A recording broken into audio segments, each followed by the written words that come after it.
blastmusic247.com. We're changing the industry, one artist at a time.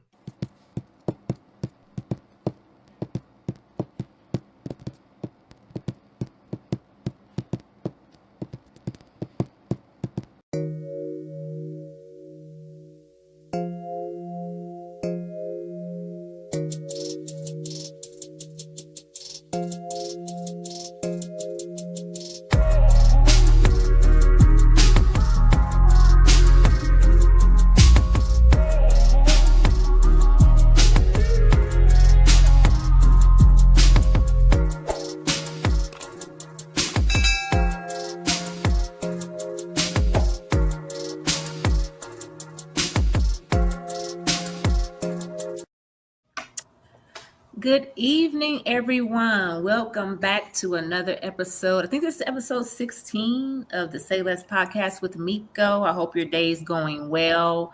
I am going to jump right in this because I know this here show is going to be real juicy. So I'm not going to even do all the shenanigans that I start with. We're going to skip it. Okay. So we're going to start with our motivational quote. I chose something that is based off of the topic today. So that quote is this: you can carry this throughout life until you do what you're supposed to do. Okay. So this is: planning today is the greatest gift you can learn or you can leave tomorrow. Hold on. I got my glasses on. I still can't see. Hold on. All right. Planning today is the greatest gift you can leave tomorrow. A will or trust isn't just paperwork. It's peace of mind, protection, and a legacy for those that you love. Okay, that is the quote. It should always be the quote until you get it right. Okay, so take that with you. And I'm going to, of course, nothing spectacular today for me. It's hot here in Texas. Okay, it's hotter than hot. It's one of those hots that you just want to be right with the Lord because you don't want to go the other direction because you already know what it's gonna feel like. Okay. It is hot, like to the point you walk out and you just want to just pass out. So it's really not a time for spirits. And even though I had a light day, I'm, of course, starting out with my communion. Glass of communion today. No spirits. Of course, it's my lolly, the brand I'm stuck with now. So that's my beverage of choice. So also, too, the shorts from last week's show, Friendships Part 2. I have not posted those, but I will post those in the Say Less Facebook page so you guys can see a snippet of what last week's show was. It was pretty good. So anyway, today's show, we have an amazing special guest. She is, the little amount of time I've spent with her on the phone thus far is absolutely just golden. Okay, so she's going to share some of that with us today, and I'm going to allow her to introduce herself. Hey, I am Nishan Mitchell. I'm an attorney. I've been an attorney for 25 years. I am one of those people who went to law school to help people. And in doing so, I've done a lot of things in my career. Like I've been a prosecutor. I've been an administrative judge doing things like child support hearings. I've been an assistant attorney general, and I've had a private practice too. My latest passion, though, is helping people get their affairs in order, not just to pass on things properly, but to start creating legacies, building generational wealth, and things like that. So there's been a lot of talk lately about generational wealth, and it's always tied to making money. But the real way to do it is to pass it on correctly. Because if you make the money, but you don't pass it on to the next generation and it gets lost in your generation, then that's not building generational wealth. So there's so many people I've run across in my career that, of course, don't have wills, don't have trust. They don't have anything, not a power of attorney, not a healthcare power of attorney. It's created so many issues. So my new passion is helping everyone get started, no matter how small, no matter how big. We're going to get started and getting our paperwork in order. Yes, and because I'm forever telling folks that, and I need to get my sugar honey iced tea together. Okay, so that is very important. I know that it's so funny because I was in the office for a little while today and I was speaking with my manager, and he told me about, they just did that with all of their assets or whatever. And he was laughing because he was just like, yeah, $4,000 later, but they have a hefty amount of assets, right? Absolutely. So it made sense. But they had it, there's many options, as from my understanding, that you can kind of set things up. I guess he did like buckets of, if this incident happened, we'll do it this way, we'll do it that way. And I just feel like it is just super duper duper important, because even in my own family, I don't know what it is about when people die, everybody want to fight over money and what Yes. they want and who deserves what. But sometimes it's not even over money. There's legit a case about a rolling pin, a baking rolling pin, that a family was fighting over, but it had meaning in the family. And so sometimes it's the smallest things, but we can prevent all of that by making plans, like your motivational quote said, and getting things done. So I just wanted to talk today, and like I love it that you have like a casual atmosphere where people don't have to feel like this is formal. Yes, Yeah. I'm an attorney, but people out there who know me will tell you I'm like, I'm like serious when it comes to the business, but I'm like funny too. Like, Yeah, yeah, so I like it that it's casual. We can all just have a conversation. If I think people are able to send in questions, you guys have questions, I'll take them live as they come in, or however you want to do that.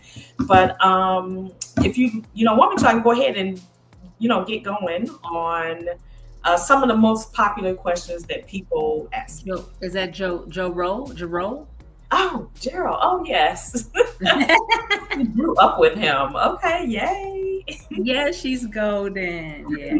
Um, okay, so all right, so this is what it is. I'm going to start with two interesting facts, but stay tuned because I'm going to answer the most popular question people ask me, which is, do you have to have a lot of assets or money in order to have a trust? So I'm going to answer that. But so when I said this is my passion, what it is I'm really interested in helping minority and underserved communities to get their paperwork in order. That is the Black community, our brown communities, the LGBTQ communities. That's our immigrant friends. That's who most pressingly needs these documents. So one interesting fact is, since emancipation, the Black community has lost between 11 and 14 million acres of land. That is wealth that is gone that we will not get back. That's wealth that's gone that we could have been building on since emancipation. And imagine where all those families would have been had they been able to hold on to that land. Because after emancipation, thousands, tens of thousands of Black families, they were awarded land and homesteads of up to 160 acres, which we had but lost due to either taxes not being paid. But the more common reason was because we didn't have wills or trust or documents or even basic things like identification for who we were in order to prove it was our land, Yeah. and it was taken from the family. So we are continuing to lose land that really should remain in our families. The same thing has happened for all other kind of predatory reasons to all of our minority communities. So the best way to shore that up is to have the documents that you need. When I say documents, let me clarify. You need a healthcare power of attorney. You need a durable power of attorney or a limited power of attorney. You need either a will or a trust. Those are the basic documents we should start with in order to have our affairs in order. The difference between the will and the trust is whether your family will have to probate or not. A will is better than nothing, but a trust is better than all of them. So, very quickly, like in California today, I looked the numbers up. There's almost 45,000 pending probate cases in California. California, on average, takes 12 to 18 months to probate, but it could be much longer, like years. I'm going to tell you that story in a minute. In Florida, there's 72,000 cases pending, and it can take about 18 months. But in places like Tennessee, there's only 15,000 cases pending. It can take 4 to 12 months. But you don't want your family to be one of those pending cases. They're already grieving.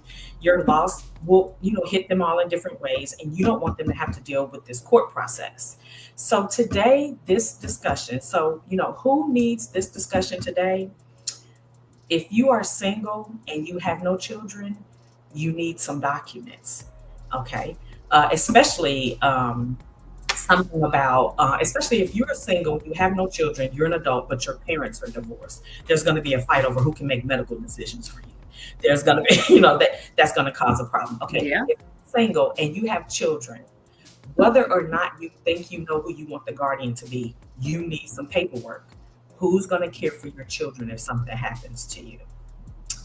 I've already said my immigrant friends and especially those from immediate immigrant families, like your generation or the generation before you, that's very important. My friends in the LGBTQ community, especially if you're married in a same-sex marriage, we don't know, quite frankly, and we won't steer all the way into politics, but we don't know what this administration is going to do. We don't know what executive order is going to be signed. We don't know if he intends on invalidating those marriages or whatever. So we need protection for that. So, okay, married couples with minor children. There was just a story in Dallas where an entire family died in a car accident when they were hit by a semi. The driver fell asleep. The family of 5. Yes. Now, that daughter happened to be 20 years older. So the only survivor in the family was a daughter that was 20 years old. So she's not a minor, but she did lose her entire family. And there are stories of entire families dying in an accident and then an 8-year-old is left. So if you're a married couple and you have minor children, you want some say in who's going to care for your children and what you want done for them as they grow up if you're not around. So, I said, who needs this discussion? I just named those groups of people, but really, we all need this discussion. Yes, we do. Everyone is going to die. It's hard to think about, and it's not fun to think about, but it's worse thinking about what you leave behind if you don't take care of business. So, prime example, I always like to use myself. That way people know I'm not special. I'm not exempt because I'm an attorney. I'm not living some special life out here. We all got drama. Okay. My dad, Christmas Eve 2022, he passed away. He had gone to a party in Las Vegas with some friends. Someone at the party had pneumonia, was on the back end of having pneumonia. She thought she was better, but she wasn't. He went to that party. 2 people at the party got sick. He was one of them, and he died. Did he go to Las Vegas expecting to die? He lived in California. No, he did not, but he did. Now, sometimes people look at me crazy when I say this, but I'm saying this. If I could dig him up and smack him, I would. Because he left. I told my dad what you said too when you told me that. Right. He left me and my siblings a mess. I have an older brother. I'm number 2. I have a younger brother and have a younger sister. And so he left us a mess. Now imagine I'm an attorney and I'm saying he left us a mess in California. So we had to file. He had no will. He had nothing. Even though for years I was like, Daddy, Daddy, Daddy, please do this. He wouldn't do it. Okay, so we had to open up an estate. We've had to do an accounting. We've had to take an inventory. We've had to file documents. It's been so much we had to do. And imagine what my brothers or what this family would have went through if I wasn't already an attorney, right? So I have firsthand experience. So my dad died December 24th, 2022, and we are still in probate. It is August 19th, 2025. We are still in probate in California. And so it can be a mess, and it doesn't have to be. And we have some people in our community, some older ones who don't want to do this, but we're going to have to figure it out. We're going to have to sit down with them and figure it out. And we're going to figure it out in our own households, how to get these documents done, because it's important. All right. So a trust. Let me tell you about a will. So real quick, a will, you can either have an attorney draft a will. You can actually handwrite a will in a lot of states. That's what's called a holographic will. You can handwrite a will. Now I just say something is better than nothing. We're going to start somewhere. Ideally you will have something better than that, but I want people to have something. You can handwrite a will. In some states that's called a holographic will. Yes. Okay. So with a trust, so the will is a piece of paper and it says what you want. A trust is it's a vehicle. It's a device. It is, a trust can have its own tax ID. it can take on almost a whole life of its own. You want something more powerful like that. So I'm expressing that to say this. Oh, let me answer the question. Who needs one? Okay. It doesn't matter if you got $3 in your pocket and the contents in your house. You can have a trust. You don't, there's no minimum amount of money, there's no maximum amount of money. The real value of the trust is your family won't have to probate. They won't have to go to court. Once you pass, everything is automatically done. The title to the cars go to where you said, the house goes to where you said. The trustee is going to make sure that everything you said gets done.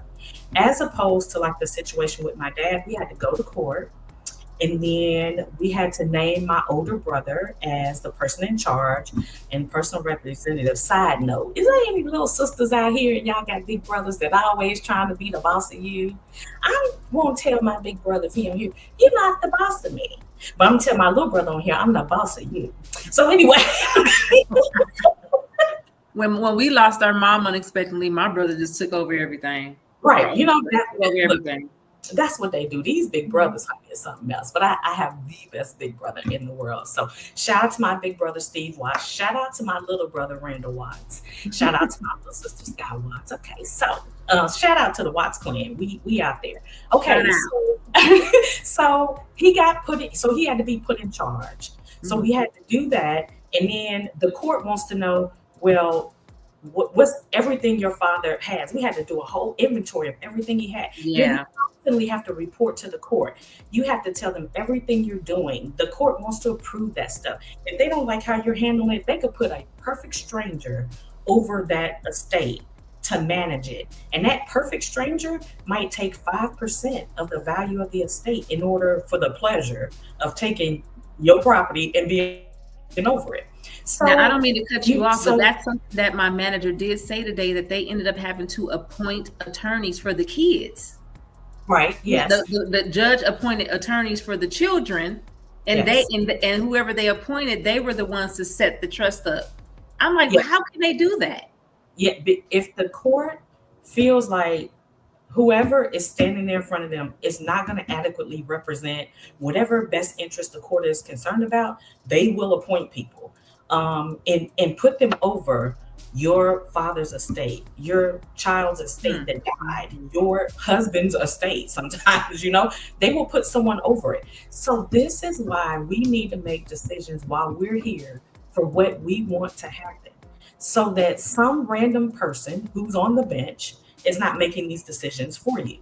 And a lot of times, even if you hire an attorney, we don't have a lot of control over what the judge will decide. Right. And like I said, my individual family's just been very fortunate that I've been able to do it, and we've been able to steer it in a certain way. The other thing that I'm fortunate about is none of the siblings are fighting. Beautiful.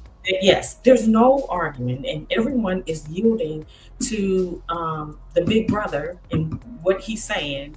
And there's no reason to fight about it. Like, let's just get it handled and get it done. But the fighting is a huge obstacle, and I would encourage people to, as much as you can, get along through this process. That's enough. If the court sees fighting, or if the court sees 3 different people show up, especially if it's 6 siblings, you all have the same parents, but 3 different people are fighting about who should be in control. The judge, I'm like, I'm gonna put the deputy clerk over your parents' estate or something like that. So fighting, we see division.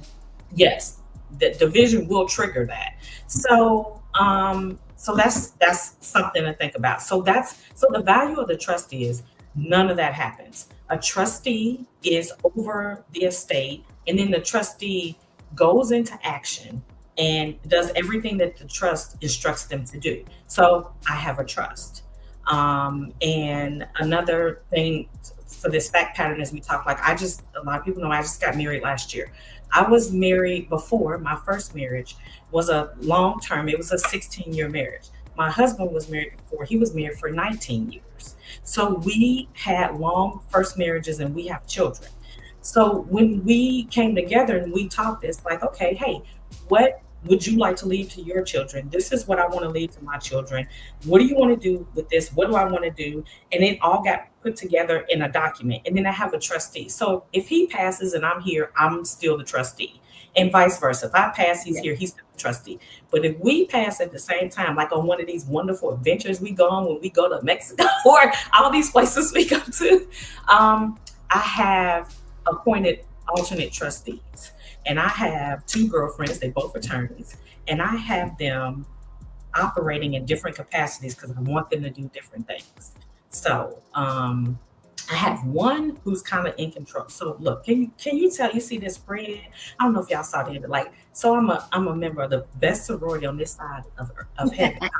Delta Sigma Theta Sorority Incorporated. Okay, everybody out there take note. So anyway, I have a really good friend. Wait, I didn't get the opportunity to even touch college being a 16-year-old pregnant girl kicked out of high school. But you guys are red, right? Yes. Okay. Okay. So I have a part of my trust that says, okay, Nicole is a trustee with anything Delta Sigma Theta sorority related, because y'all not getting ready to go to Goodwill and see my Delta Sigma Theta shirts hanging up in the Goodwill. Right. Because my family doesn't know what to do with them. You know, some of these, but these are really important things. We have, rituals and different things that we have that we're charged with. And that stuff is sacred and secret and confidential. And so she's going to come in and take possession of all that and make sure it makes it to the national president. To the local chapter president. So she'll come and she'll keep what she wants. I know Nicole Smith. Keep what you want, but she's gonna make sure that stuff is protected and it goes to the chapter president of a local Dallas chapter, or dispose of it in a way that's proper so that it doesn't get out there. But I have another trustee. Now she's over most of the entirety of the trust because she don't play. So I picked somebody who I know don't play, because she's going to follow it to the letter. She's going to distribute it the way it says it should be distributed. And if anything goes on outside that, if anybody acting up, she's going to give them that eye she got. Yeah, Martina Smith got an eye she'll give you. And she'll look at you and you're going to go sit down somewhere. So we want to put somebody in charge who we know will carry it out. But once again, you can have a few little things. You can have a lot of things. There's no minimum, there's no maximum. The point is, whatever you do have, especially if you have items that are of sentimental value to people, you would be surprised of what's of sentimental value to people. You may want to engage people in discussions and say, what is it that I have that you would like? So you would know, and you can make those kind of provisions. Yeah. So yes. And then one quick thing I'm going to touch on, and then you can see if you have questions coming through on the thing is, there are online drafting services. You can get on these online platforms and you can get a will for $199 or something like that, right? Or POA, because the funny thing is, I actually just drafted up a medical POA for me and my husband on some site. I mean, it's drafted, but I didn't pay for it, but I just did that. So those have a purpose, and the POA is like a little bit better to use those sites for. When you talk about especially a trust, yes. Because like you said in the beginning, they can be very specific and directed to your situation. When you use those sites, they don't really tailor things to your specific situation. You can't, I don't want to say you can't call and talk to them. You can, but there's going to be an extra fee. There's going to be an extra cost. But when you have an attorney that will draft it for you, like when I do it for my clients, I'm your personal family attorney for as long as you want me to be your attorney. So every 3 years, we'll have a meeting and make sure your document is still updated. But in the first year, if you need updates, I do those for free. That's part of the initial cost. And sometimes in the first year, people forget or they acquire new things and they need to add it to the trust. We need to update the trust. Okay. But these sites are not notifying you if the law changes. They're not keeping up with your family situation to know that, hey, you told me your daughter had a baby, but your trust didn't, it excluded grandchildren, or something like that. Like, hey, we need to update it. So no one is looking out for any updates that's necessary. No one is updating you on whether, the law is changed. And you have an increased risk of errors and omissions in those documents because they're not tailoring it to you. Yeah. So I would just say it is, especially when it comes to a trust, a lot of you get what you pay for because you're not getting that specialized service. So, that's why I didn't press go. Go. I just wanted to address that really quickly. Yeah. And yes, I'm sorry about my lighting, y'all. The sun sets in the front of my house in the evening, so the sun is coming through my window. It's just a ray of sunshine. It's a ray of sunshine. And I, as I typically do for my people that watch me and follow me, if you hear tap dancing, that's my grand dog. Okay. Claxton Taylor. That's tap dancing all around here underneath my feet because she's loud. So, okay. So I did have a few questions that came in, but you've already answered them. Oh. Then I, of course, you know me, I'm just like that research. Mm-hmm. I told you I want to be an underwriter. I like to dig. So let's see. I know in 5 minutes we're going to break and have VP introduce the artist. Okay. But I think we can knock this out before then. Mm-hmm. So what are the most common mistakes people make when writing a will? I think they underestimate the things that they have that are maybe sentimental to someone else, but to them kind of has no meaning. They underestimate. They don't think to plan for things that could happen in the future. They don't look far enough ahead, in which a lot of times attorneys will, because even if it's not just estate planning, but we've just seen so much, you know, like divorces and personal injury wrongful death cases. Just like you see a lot of experiences like, look, at this point, I know anything can happen. Did you think about this? Did you think about this?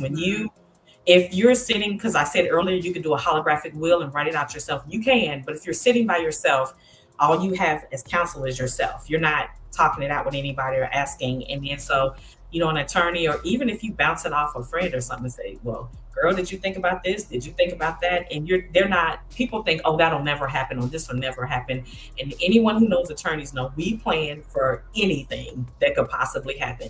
That's why the document is so long. On average, the trusts that I draft are about 54 to 60 pages long. They're going to cover almost just about anything that can happen. So I think those are some of the bigger mistakes that people make. Yeah. And you know, it sometimes you just, well, I know for me, I'm a realist, especially after losing my mom. You know, I lost her to the hands of a man, and you know, that was just not what we were thinking, you know. Right. But you know, so I'm a realist when it comes to death. But sometimes you just got to sit down and be real and thoroughly think about the things that you do have. Because sometimes I'll say, we have our house, you know, car, whatever. I've been out the corporate world for 3 years now. So as far as like, you know, 401k and pension and all that, I'm an entrepreneur Black lady now. Yeah. But it's the little things, like you say, it's the little things. Like you think about something that your sister or brother might want, you know, or I mean, like I'm a sneakerhead. You're a realtor in sneakers. Yeah. So I'm a sneakerhead. So it's like, who gonna get my sneakers? Like, you know what I mean? You really have to sit down and think. And I had said that too, because for whatever reason, it's a lot of fires going on. And I've never known people, the lightning to strike and kill people the way it's been doing lately. Oh. Like it was a house in Plano that got struck by light. It was like 2 houses got struck by lightning. Strange things. And you never know. So I told myself, I said, you know what? I need to sit down and literally take pictures of everything in my home, because God forbid we lose our home in a fire. You're trying to wrap your brains around, what did I have? Where was this? Where was that? You know what I mean? So it's a lot of work. And I think that's what deters people. It's a lot of work because you got to think. But that's what you have the attorney for, to help you with that lot of work and simplify it, to, you know, kind of say, it's okay. That's what I'm here for. I'm going to help you through it. I do that with clients all the time. I mean, like I said, look, I done murder cases and, you know, everything in between, like, right. So it's like, I'm really good at keeping people calm. I'm really good at giving guidance. I'm really good at explaining things to people. And a lot of times it seems like a lot, but if we just break it down and we just get it done, and then you're going to look up and you're like, wow, I got a healthcare power of attorney. I got a durable power of attorney. I got the trust. I have everything I need. And I got somebody who will update it, walk me through it. I can ask my questions to, you know, just in case. So, yeah. Oh, can you put them in the, sorry, y'all. I forgot I was boiling water for eggs. Just put them in there lightly. Thank you. Sorry. Okay, VP. Well, we're ready for you. Alrighty, all right. Awesome show. I'm loving it so much. Welcome, everybody. For those who don't know, Blast Music 247 is a part of this pro- podcast tonight. And what we do is we help independent artists gain exposure. So, what we do on every single show, every podcast here, we like to highlight a special artist. So, tonight, this is an amazing young lady. Her name is Tanika Share. And the name of this song is called Make Room. Let's check it out.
Feminine tendencies. I'd rather be home by myself, protecting my energy, waiting for the most high to finally start aligning me with. I don't know, maybe, you do got a warm, familiar feeling and a dope kindredness too. And if I'm telling the truth, pom-poms, I'm rooting for you. If it's true without the panic, I'm willing to make the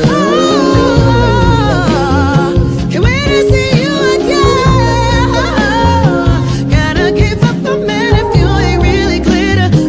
Might reconsider, cause I like having you around. You make me.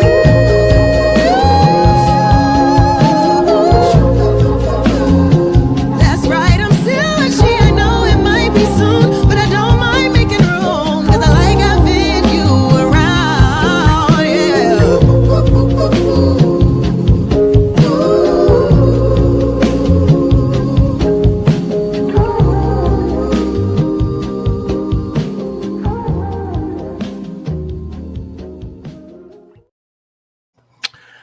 Yes, indeed. And that was Tanika Share with Make Room.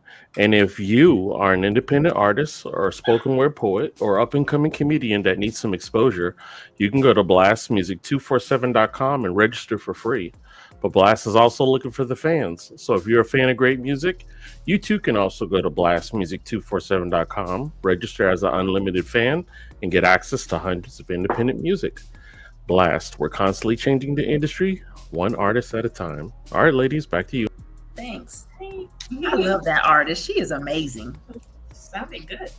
Yeah. So, okay. So we actually got through that question really quick before the artist was. Yes. I guess we probably can say before I move on with a few other things that I had on here, if anybody had any live questions. Oh, there you go. Yes. Can banking accounts and brokerage accounts be added to a trust? Yes. And I'm glad for that question because I did, and I'll work this into the answers. Want to talk about all the different things you can do with a trust. But yes, but I will give everyone this tip. One thing that you can do to help this process is if you have banking accounts, brokerage accounts, life insurance, a 401k, different things like that, add a beneficiary to the account. Because if you do that, it's already automatically going to go directly to them. I had a lady call me and she wanted a trust. And I talked to her about everything she owned, but she was on top of it. She already had titled her car in the kids' names. She had deeded the house to the kids. She had everybody's name on bank accounts. She had taken care of it. I was like, you're great. Really, there's nothing for me to do. I mean, we could get what's called, I could have given her a will for the residual, anything that may have been left over. Say she wins the lottery at the last minute or she gets some last minute property. But if you can put as much stuff as you can already put people's names on, then that item is going to directly go to that person and that takes care of it. So another thing to know is life insurance money that you get and when someone passes, that's free from income taxes.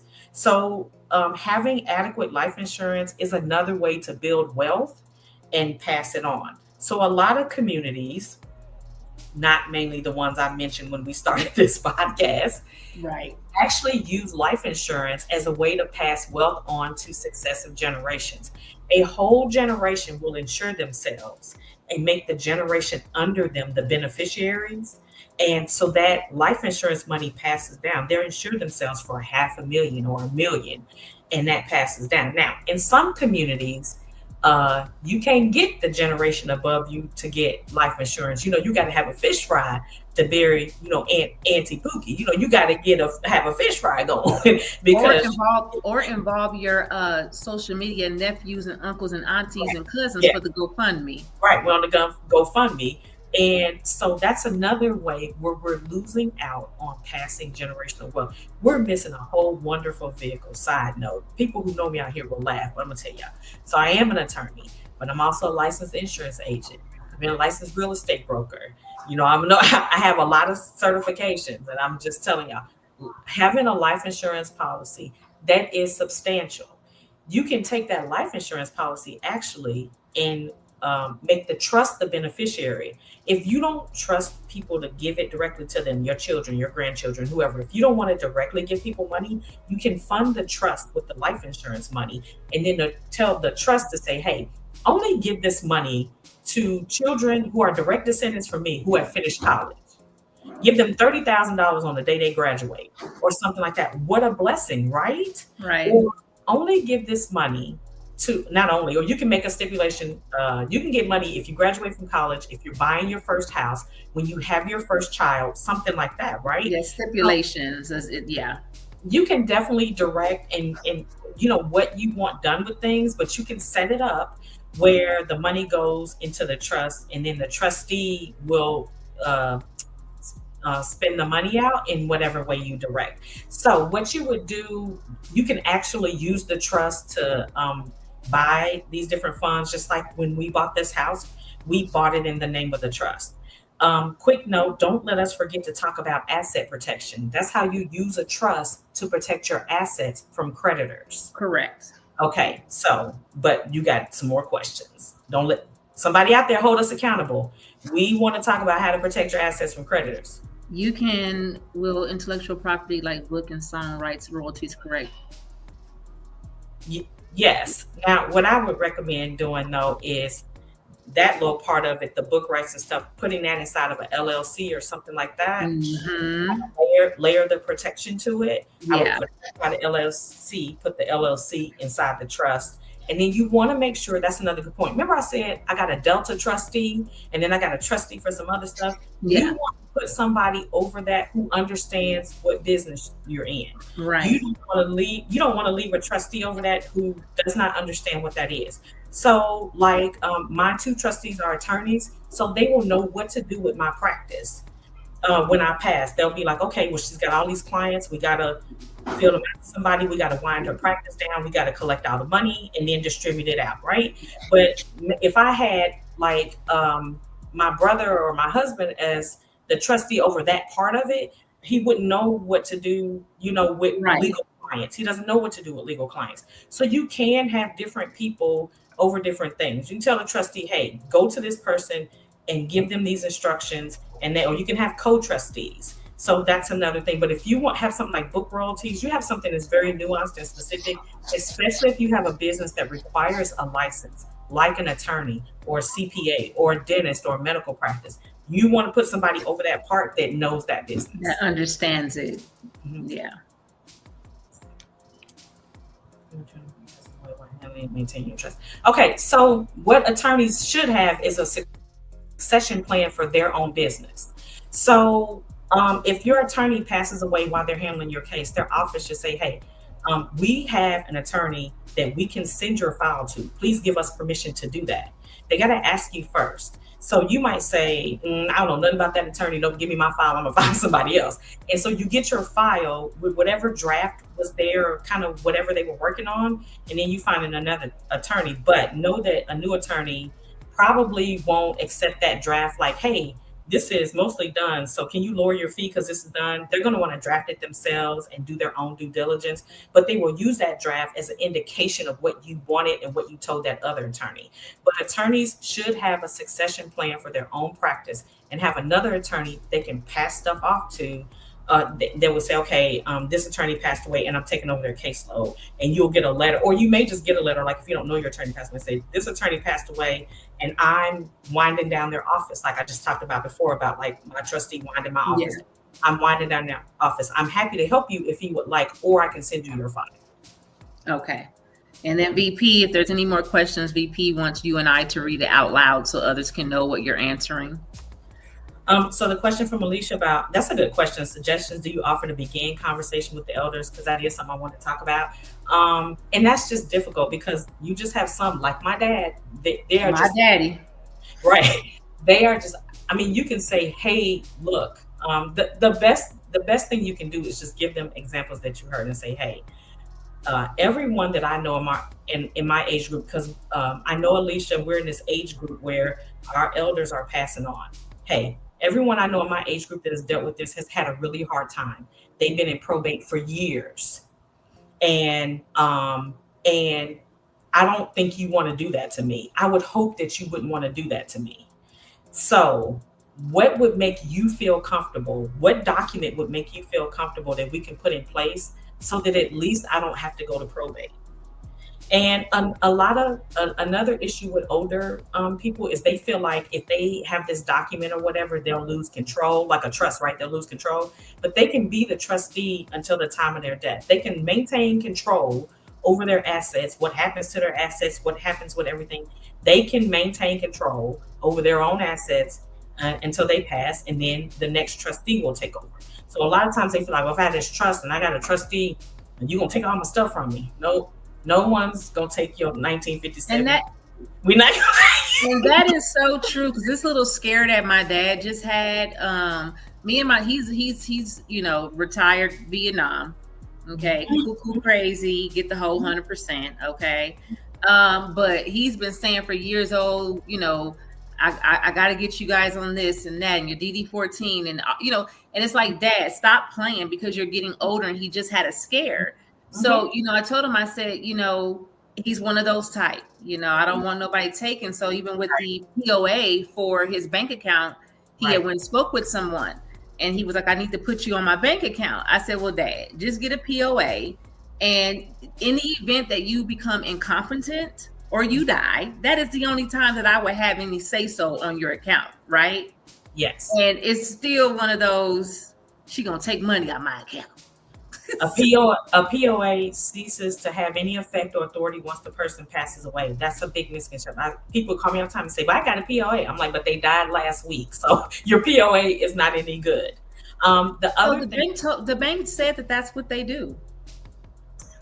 There's a payable on death person. Okay. That's different than a POA. POD. Yes, there's a POD that's a payable on death person. And I want to point out that difference too. There's a difference between being a co-owner on an account and being the POD, the payable on death person.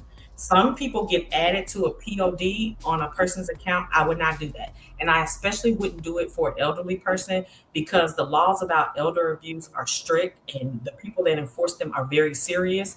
And it could be an innocent mistake or anything like that. And the bank could alert like the Office of Aging or something like that. And all of a sudden you looking at issues with how this elderly person's money is being spent. And so I would not be a co-owner. The other reason to not be a co-owner is if that person has a debt or something like that, and you're the main person putting money in there, then your money is gonna go for their debt. So you can be the payable on death person or beneficiary. Different banks kind of have a little wording for it. Some banks will let you can add that on the app, and some banks make you come in. So you just have to check with your bank. But that's two different things. And before I got to be a co-owner on anybody's account, I would think about it very carefully. Okay. Mm-hmm. Okay. That's good. Let's see if there's anything else. I had something on mine.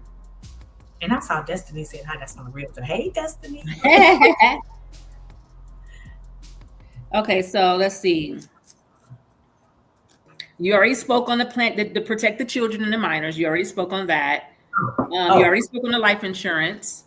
The credit protection from creditors. Okay. See, y'all, this is real life me remembering stuff. Now, that's the one right there.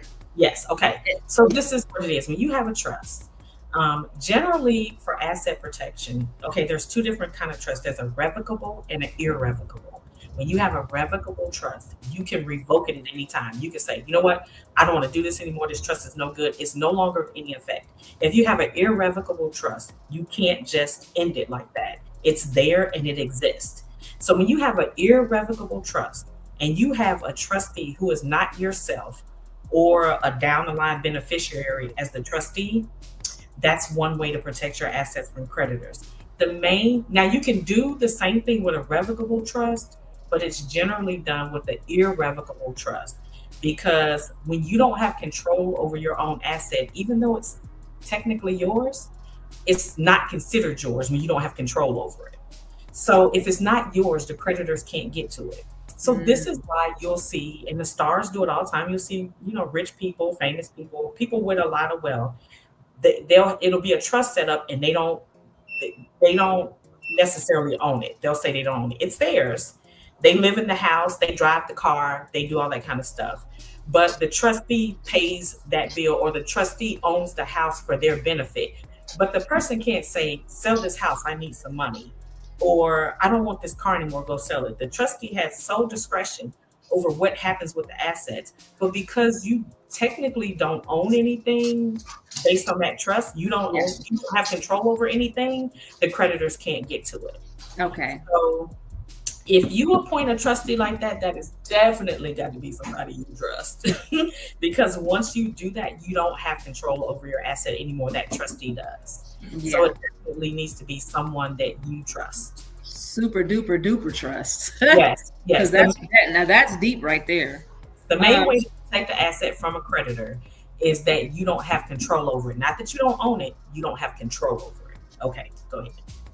So in the legal practice in detail, do state laws differ significantly when it comes to estate planning, or are they kind of all in the same arena? I would say when you, this being a lawyer nitpicking a question, when you say differ significantly, I would say Florida and California. I would say significantly. They're kind of always on the fringe because of the populations they have. And you can imagine Florida, because their population of old people to young people is probably, the ratio is probably through the roof, right? Yes. The whole thing is old. So they gotta, their laws have to, address that. And that's, okay. And this is one reason, side note, why OJ was in Florida, because in Florida, you can't take someone's house in Florida. So OJ Simpson, all right, everybody gonna differ as to whether or not he killed his wife, but let's just say, okay, we got to say he didn't because he was acquitted. Okay, but he got this big civil judgment against him, right? Yeah. And so, but in Florida, you can't take someone's house. In Florida, creditors can't take their house, and then the trust laws are just very open. They're really beneficial, and so that is significantly different. A lot of the other states, the concepts are going to be the same, because in this country, in every state except Louisiana, it goes by common law, and the foundation of what the laws are made off of are very similar. And then just on the fringes, there's going to be a few differences. So there are differences. There are differences that are worth noting and knowing. The attorney that prepares your document in your state will know that. But and so, yes, there are differences, but when you talk about significant differences, that's your whole California and Florida. Okay, so like with Florida, and I'm sure VP is probably going to have some questions because he lives in Florida and he has property. But so basically, even if someone were to place a mechanical lien or something like that on your house, they couldn't do that in Florida. They can still place a lien. They have to do it correctly. That's the thing you want to be careful about. It does make it harder to get at the house, because you have to place the lien and the house is inside the trust. But valid liens will still have an impact on the house. It just may make it a little harder to get at them. Okay. But also, too, the trustee can have more of an opportunity to resolve those things. So, yes, you always want to be careful of a lien on property. Okay. And you can still put your house, like here in Texas, we put our house inside the trust, and you can still get a homestead exemption. You just have to word the trust correctly to get the homestead exemption. Okay. So you can still get that if someone was worried about that. Yes. Okay. So I'm taking this off of the will side, because all of my little questions that I had, honey, you have covered them. Okay. But on the will side, can a will be contested, and if so, under what circumstances? Oh God, yes, a will can be contested in almost under any circumstance. They could say the person who drafted almost any circumstance. The person who drafted it was incompetent. They were under undue influence. The person who gave away the property didn't have the authority to give it away. And sometimes when they contest that will and they go to court, the whole thing could end up being reformed based on testimony and all this other kind of stuff. So the other thing, real quick to point out, if you don't have a will or a trust and say, this is who I want my stuff to go to, the law is going to determine who your heirs are. So what happens is, if you pass without a will, there's going to be a petition for probate is going to be filed. Then you have to file notice in the paper for 3 consecutive weeks. Hey, this person has died. If you have an interest, come forward. If you have an interest, come forward. If you have an interest, come forward on this particular day. And then at that day, people are going to come forward and they're going to say, I'm the daughter, I'm a son, I'm this, that, or the other. Now, this is not so much a problem for women as it is for men, because I have seen babies show up and people show up. And we've had to do DNA tests. Like when I've done wrongful death cases in the past, and we get money for the person who died, that's, everybody know that's when people come out the woodwork, when it's money, to be here. And so the secret babies come out and all that kind of stuff. Oh, yeah. But so what happens is all these people come forward, they tell the court what their interest is in the estate, and then the court will write an order called an heirship determination. They'll say, order a determination of heirship. They're going to say, okay, this person is the heir, this person is a daughter, this person is a son, this person is a niece and nephew. They're going to list everybody that the court determines is an heir, and then the division of property will go from there. So if you don't do it, the law's going to do it for you. So that, and I apologize for that. My husband and his friend was in the kitchen talking loud, so I had to find something to throw back there. That part. I was like, are you serious? Right? I'm looking at you, said, are you serious behind me right now? So that means that I don't know if you watch All the Queen's Men, but the sister is contesting that wheel with the other sister that then came in to take everything. So she can contest that wheel. So absolutely 2 or 3 or more people can come forward and say, I want to be the person over the estate. Appoint me as the personal representative or the administrator. If you don't have a will, it's an administrator if it's a man, it's an administratrix if it's a woman. If you have a will, it's an executor if you're a man, executrix if you're a woman. So 2 different people can come in and file to be the personal representative. And then the court would just weigh that and say, okay, it's you or it's you, so there can be a whole battle. And that's what I'm saying, that's early on. So you file a petition for probate and you already got people fighting over who is going to be in control before the person's even in the ground. Right. And I want to throw this in real quick of what it costs to probate, because we talked about it. Look, hourly, it could be $200 to $500 an hour. 40 hours at $300 an hour is $12,000. I mean, like 40 hours. Imagine your one work week at $300 an hour, which is kind of the low end, is $12,000. So not many people can afford the probate process. That's why you do a trust. Nothing goes probate. If you have a will, it has to be probated. You got to file the petition. You got to show up to court and say, Your Honor, look, there's this will. And then everybody gets to look at it and say, that ain't the will. Y'all remember Aretha Franklin? She had the will in the couch and they pulled it out. And then the other family was like, no, there was one in the safe.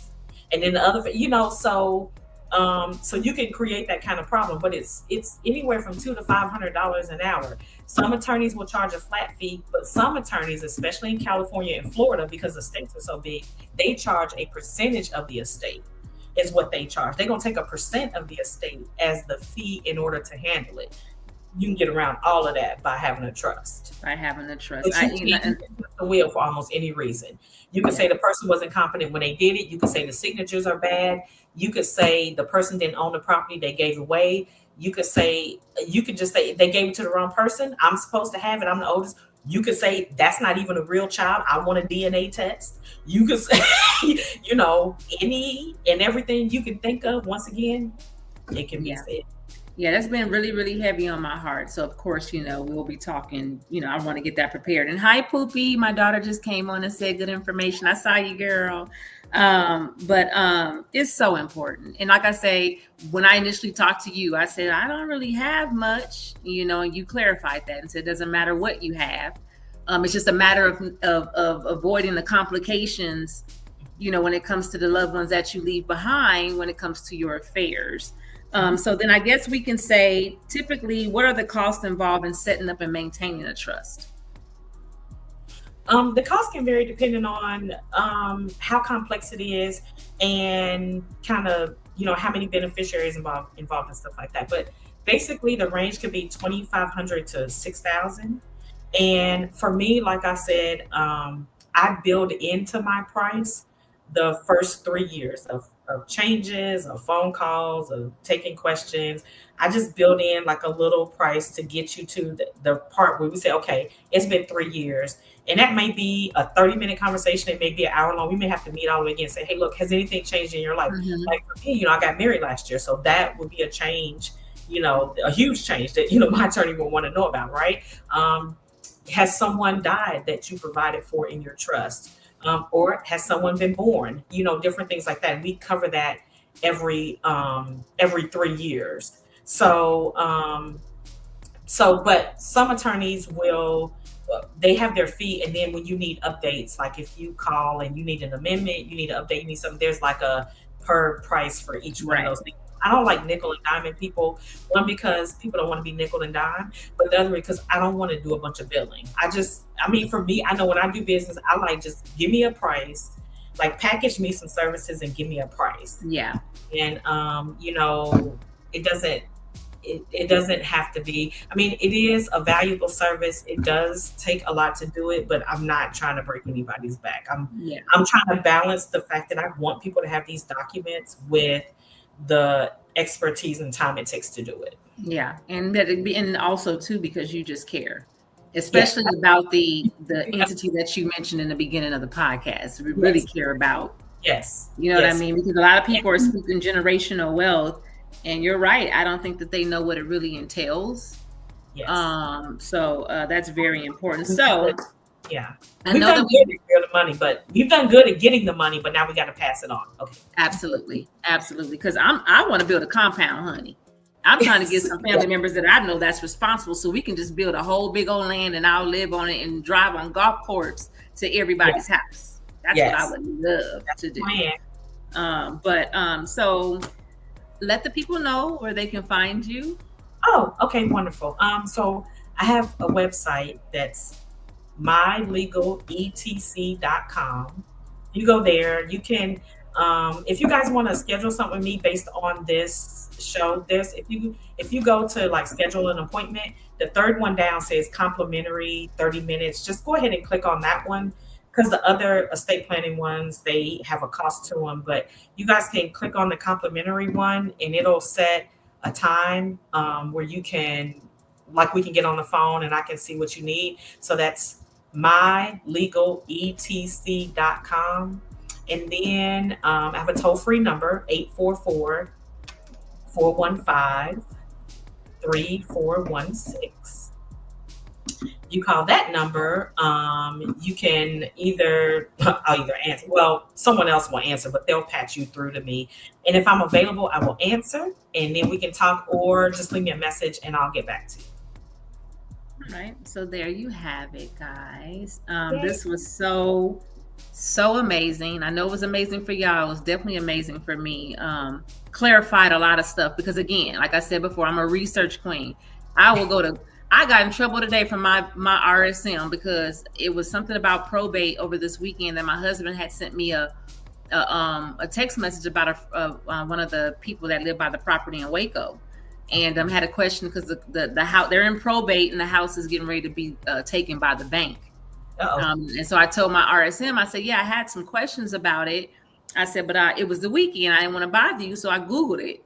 He like they had thrown everything in the room at me, like, don't you ever do that. But I'm just, that's just me. I Google everything and I go through different resources just to see if it matches and all this and that. But this was perfect for me because again, and I just turned 50. So I get nervous. You know what I mean? So, hey. Yeah, it's like, that it's like, we don't know the day or the hour, but we know we closer to the grave than further from it. Oh Lord, what? Well, Jesus. Yeah. At least I'm claiming it. I'm like the old folks, willing and the creek don't rise. Yeah, I'm claiming it. I want to be 100. Just don't let me drive. Just don't let me drive. Yeah. And we'll be good. Anymore, so you got to make. I really appreciate your time. Responsible grown-ups. We got to be responsible adults and make these decisions. And take care. I know it's hard for a lot of people, but when you think about either if you've been through it and you've experienced it, or you think about, just pretend yourself to be gone. What is my family going through? What did I leave them with? You know what I mean? Like I know a lot of people that are hoarders. Like, I love my daddy, but he won. Don't you leave all that to me to do. Burn. If they a hoarder, burn it down. Burn it down. Burn the whole house down. Just throw the whole house away. Because I'm telling you, I told my sister, I'm not doing it. God forbid something happened to daddy. Say, I don't care if it's gold bricks in there. You can have them. Yes. I ain't doing it. Yeah, but you have to think about those things, because you will leave one day and leave people behind, and you leave them to your mess. You know what I mean? Especially if it's children, because they have no say almost. And so leave a plan for your children. At least that, Yeah. Okay, real quick. If you don't know where to start, get a healthcare power of attorney first. Then get a durable power of attorney, and then work on the trust. Now try to do that stuff close together. Try to help and get you a document that's like a trust or something. But that's kind of the order, because a lot of times people get sick. So get the healthcare power, get the durable one, and then get a trust or a will, whichever one you can do. You might have to get a will first because it's cheaper, and then build to a trust. But make a trust your ultimate plan so your family don't have to probate. Correct. Yeah, and like I said, the POAs and all of that, the medical and all of that, I had it drafted for me and my husband, but it's still sitting there because it was like $99 a page or something like that. Jesus. Yeah, it's still sitting there because I can't read it. You understand? I can't. It's like they're drafting it, and I got to pay the $99, but I can't read it to see what it entails. Yes. Normally, my and I feel like it. I draft it personalized to me. Yeah, I draft it. We make sure it's right, and then I finalize it for you. Correct. And so I don't really like that. You know what I mean? Because I don't feel like I'm hands-on with something that, you know, we may need to use one day in the event that something happens to either of us. Absolutely. Yeah. So, but yes, I appreciate you. I appreciate your time. And for those that this show is on my YouTube page, which is the Say Less Podcast with Miko on YouTube. You can, well, the link is on my Say Less Facebook page as well. But you can go back if you didn't get a chance to write something down. You can always go back and watch this show. It will always be either on my YouTube page or the Blast Media YouTube page. Anybody that is out there that's wanting to utilize my platform for your business or share information such as these golden nuggets that we received today, you're more than welcome. My platform is very laid back, non-formal, transparent. It is what it is type of thing. So the world is so full of us. Sometimes you get tired of the formalities and you just want to just talk, chill, you know what I mean, and talk and chit chat. So I'm always open to topic suggestions as well. I know I'm a realtor, and sometimes I'll talk about real estate, but life be lifing. So I'll be liking to talk about life. You know what I'm saying? And anybody that know me know they can call me, inbox me about real estate questions. But for the most part, I think that we all just need to jump into this reality pool and try to get life together all as one, help each other. You know what I'm saying? So that was what I wanted today. I think that's what I got. Hope that's what you got. And then Nashawn, you can stick around for a minute. We're going to intro out. Okay. And again, thank you guys for joining the Say Less Podcast with Miko. I don't know what the topic's going to be next week, but if you have any suggestions, let me know and we will talk about it. So until then, you guys have a blessed week. Bye. Bye.